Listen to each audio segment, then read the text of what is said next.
Hey guys, what's up? Fantasy has been developing throughout the years until it becomes what it is today.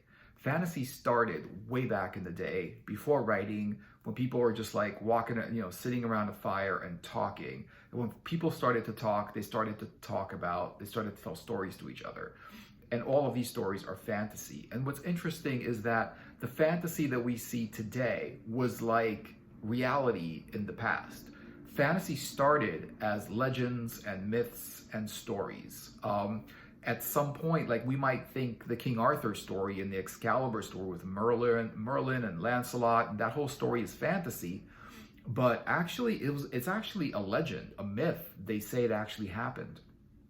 And what's interesting is people know that like dragons are part of modern fantasy, but some believe the dragons used to exist. And so it wasn't as much of a fantasy as sort of like a folk tale, or what is fantasy now was mythology, was folk tales, were just like stories that people told each other that they believed were true.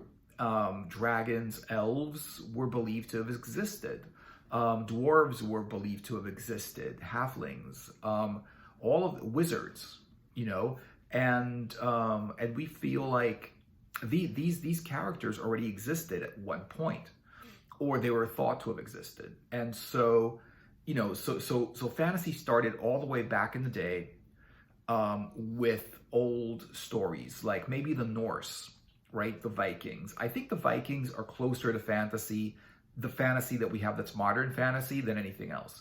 And there's something about fantasy stories happening in medieval times, because there was something about the medieval age which I feel like is probably the beginning and dawn of all fantasy. Like pre-medieval, there was no real fantasy. Pre-medieval, there wasn't dragons. There were like monsters and gods and deities and creatures and all kinds of things.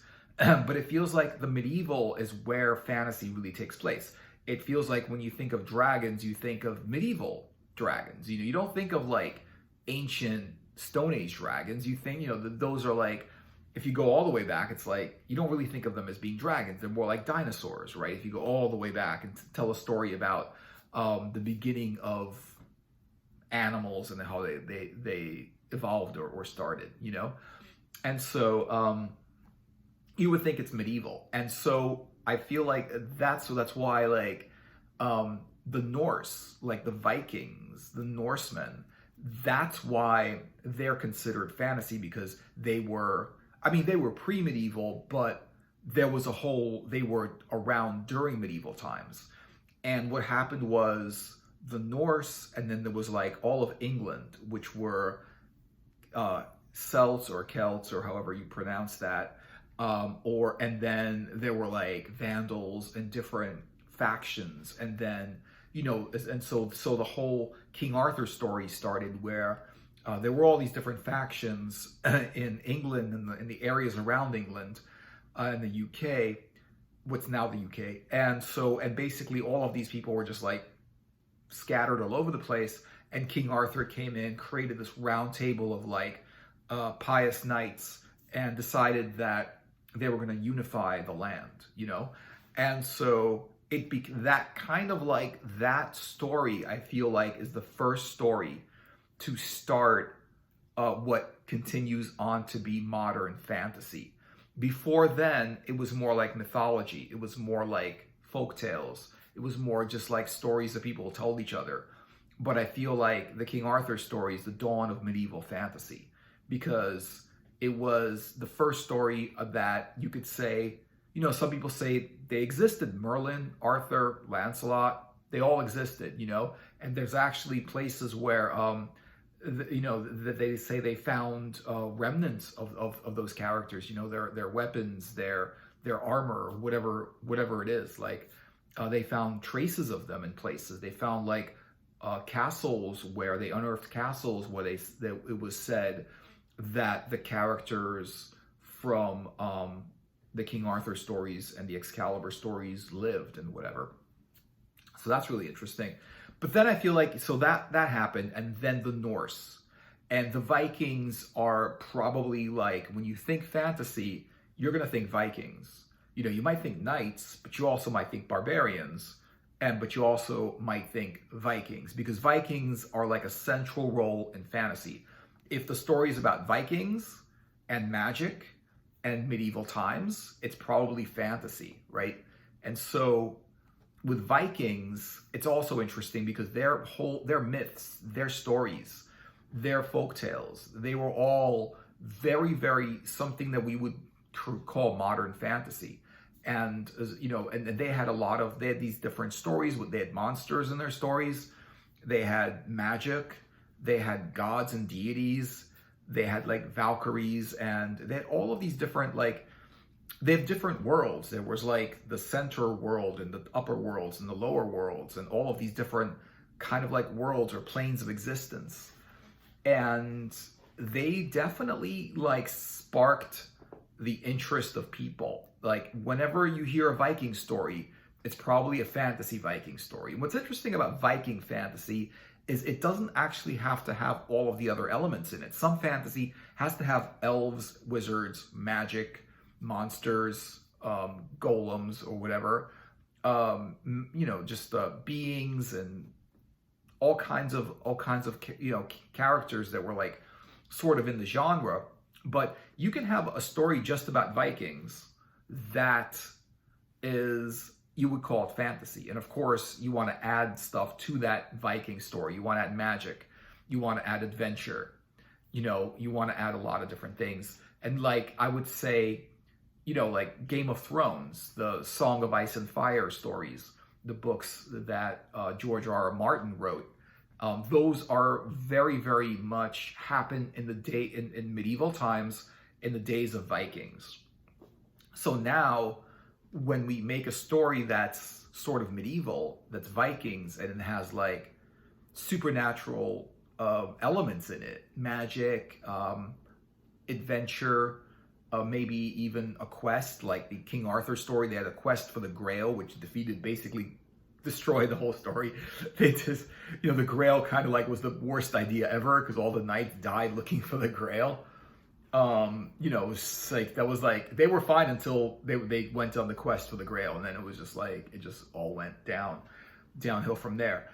And so you would start with that. And what's interesting is that it felt like those stories, the old stories from the Viking stories, and then the English stories, the King Arthur stories. Of course, there's more stories throughout that whole land at that time, because it just felt like, you know, if you go to Romans could be fantasy, but, you know, you kind of think Vikings, you kind of think Norsemen, you know, you kind of think Celts, you kind of think barbarians, you know, you don't really think Egyptians for I mean, it is a fantasy, you know, like you could think that. You don't really think Romans for fantasy, you know. Yeah, you could, you know, like the 300 story was about Greeks and Romans and things like that, and that was fantasy.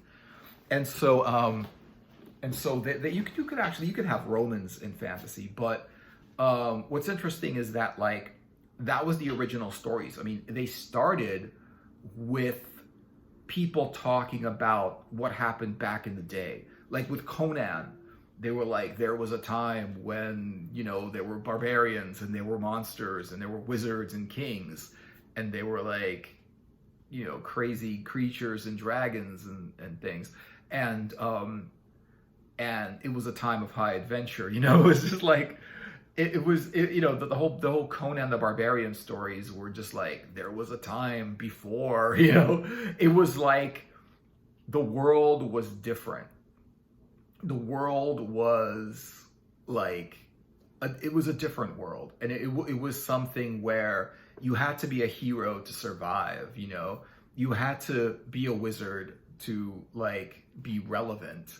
You had to have some kind of, you know, some kind of strength, or it was a time to go like on adventures looking for magic items or some kind of grail or something like that, where it's sort of like a platform to tell a story that could have or could have not happened.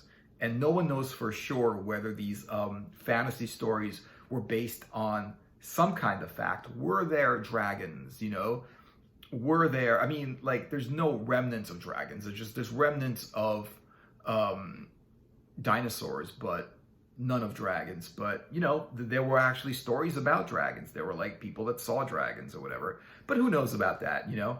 But anyway, so it developed, and it created, you know, it was just like an interesting time where you could just keep telling a story that kind of happened there, and it evolves and it develops, and it starts with, you know, the medieval era time, and then it can just go on. It's like, well, what if medieval civilization was on another universe or another area of the multiverse or a plane of existence?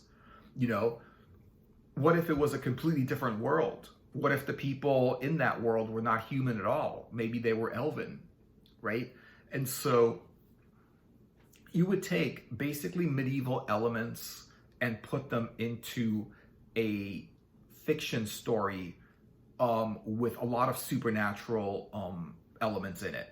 So, but medieval is definitely what you put in there. You want to have swords.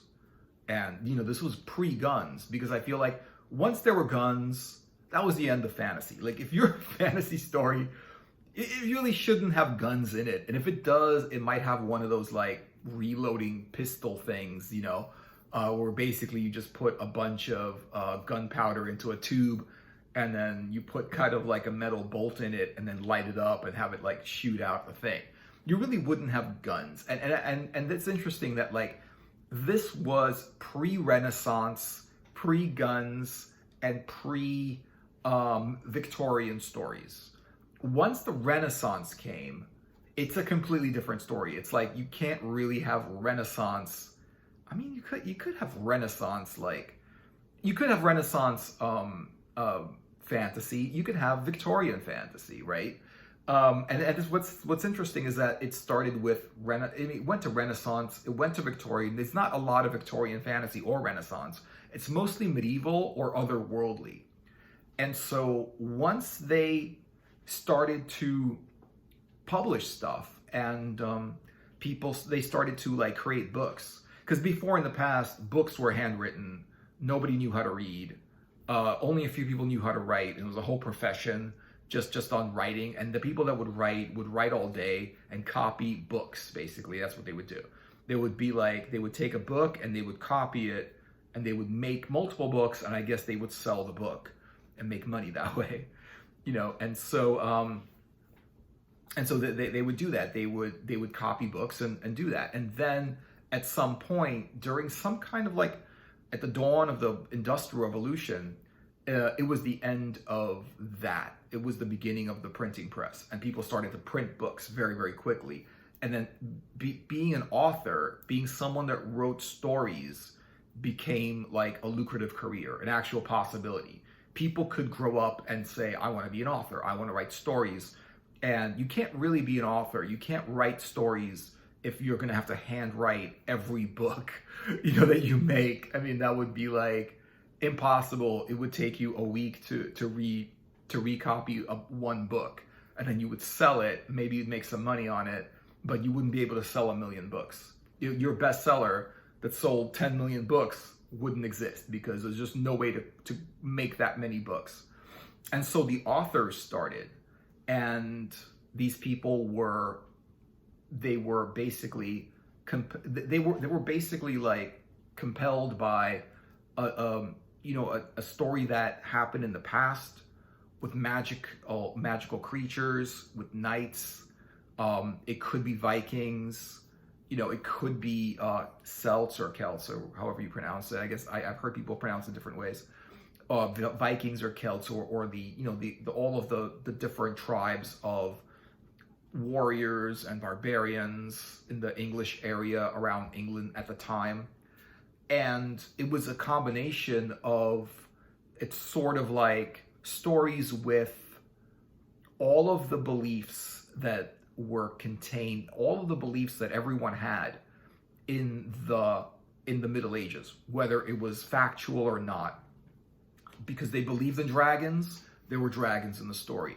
They believed in magic weapons, there were magic weapons in the story. There were like the gods of the Norse and the Vikings were real. The giants in the Viking stories were real. The Valkyries were real. All of these things were real. Magic was real and prevalent everywhere. And it was these stories that started off, that were just like Norse folk tales and Norse tales. It became something new. It became something different. It became something that, I mean, it was already a good story. People were telling this to each other, you know, for as many years as that story was old. And it just became something where it's not just a folk tale. It's like, I'm going to write an actual novel on it. And so we started telling the story. We started changing these stories around. We started making them fantasy and fiction and you know, old fiction. Science fiction is like the future, and fantasy is more like the past. And we would tell these stories, and then all of a sudden in the 19th century, I mean, there were some really interesting stories from before. Like you would get H.G. Wells doing fantasy and sci-fi.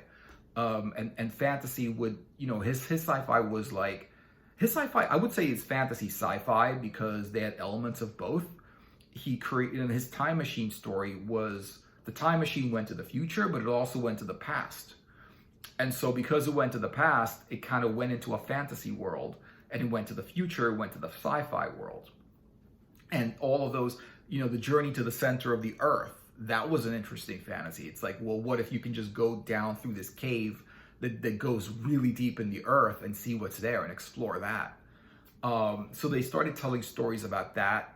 And they also started telling stories about other things. And then in the, I don't know what year Conan the Barbarian came out, but that time of pulp fiction, pulp comics, and pulp stories, and those little novels that, you know, they started really printing them really prevalently in the 20th century, 1950s. I don't even know if it was 1940s, because I'm not really sure exactly what time, but around that time, Conan the Barbarian came out.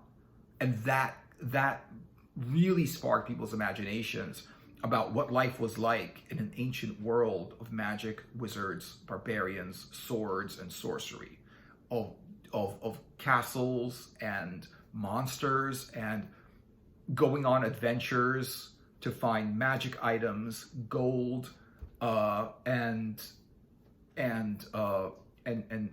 quests, you know, and a story, you know, and things that you want to tell other people that happen. So Conan the Barbarian, which was probably the first modern fantasy that ever came out. Conan the Barbarian came out, and then there was like the other one, the John Carter stories, The Princess of Mars, where John Carter was teleported to Mars and he had this whole adventure there, and it became more of a sci-fi. Once technology started to show up, there was a lot of sci-fi in the fantasy story, but fantasy was there before science fiction. And then you would get like the time machine, and that was science fiction. As soon as like technology started coming in, it was incorporated into fantasy story and created the genre of science fiction. Science fiction did not exist before technology really was like advancing, you know, it was becoming the modern day, the modern time. But before technology, you know, but yeah, it was like the modern day, the modern time, and people would write about these amazing technologies that would come out. When the light bulb came out, when all of these things like plumbing and, you know, like bathrooms inside your house that was flushable, cars came out, all of these things came out, and it was just like this 1930s kind of thing where there was like a real, the start of the Industrial Revolution. Everything just like planes came out, cars, ships, gigantic ships that would transport people from place to place very, very quickly came out. And it dawned people's imagination about what the future will be like, spaceships and other planets and things like that. But fantasy was started, I want to say modern fantasy was started with Conan the Barbarian, the Conan stories. And there were like a few other stories that were like Conan. And then they had like superhero stories that came out where it was like modern day. I'm not going to say superhero is fantasy. I'm going to say it's its own genre, because fantasy is, it has to have fantasy elements. It has to be of other worlds. In the past, it has to have swords, but it has to have like people riding horses, no modern technology. Everything is magic is prevalent, but technology doesn't really exist. Technology is very, very primitive. And the structure of the world was very like, there were kings and there were emperors, and there were mages, and there were like those kinds of people. There were knights. And you might have had like other people, like people that were farmers or workers of the field or peasants or anything like that. But that kind of story, it started like through the ages, through the years, changed. And then once books started to be written, you got more of, it really took off because people wanted to read about, because I think that the whole thing about fantasy is that we no longer have that world. Once we have technology, we're living in a sci-fi world more than anything else. A world that's based around technology. It's not that advanced at this point, I would say. It's not really that advanced. We don't have spaceships and all kinds of things like that. But it's sci-fi because it's based on technology. Everything we use is high tech, and it wouldn't go into a fantasy story. And so we no longer live in that world. We no longer live in wood houses or castles. We don't have kings anymore, really. I mean, we do, but they're not like really in power. I mean, they're I don't know to what level of power that they're in, but we really don't have like, it's not like a kingdom that rules the land. We don't have wizards walking around. I mean, some people might call themselves wizards or whatever, but we don't really have like Merlin wizards walking around. We don't have people carrying carrying swords and riding horses and, all of this stuff. It's an age that will no longer be around. It's an age that will no longer, I don't know if we'll ever get back to that age. And I guess we could choose to kind of like get closer to nature, but it is an age of mystery and magic, and it was a time where we were all closer to nature, and it was a time where everything was different. You could say, that knights were chivalrous. You could say that there were evil wizards battling good wizards. You could say that there were dragons. Some people believed that there were dragons, or any kind of other beasts, like, horses with wings or unicorns or something like that. People believe that they existed. Well, whether they existed in the 3D reality or just in stories, no one could say. But this is a world we no longer live in, and this is a world that we probably won't be able to get back into anytime soon, the way this planet is going. And I think that's why these stories are so miraculous and so interesting and so fun, because they're like unachievable. Like, we cannot get to those stories. You can't actually have these adventures. You can't actually live in those worlds, so we only had stories about them, and people feel like, well, at least we can connect with those worlds and stories. And where maybe in the past, the folk tales were actually livable. They were kind of relatable because people kind of live those lives, But now with the lives people live, it's very, very, we're very, very far from what those stories were and the tales those stories told. Let me know what you guys thought about the video. Thanks a lot for watching. I hope you enjoyed it, and like and subscribe to my channel, and check out my other videos if you want to. And I will see you guys in another video later.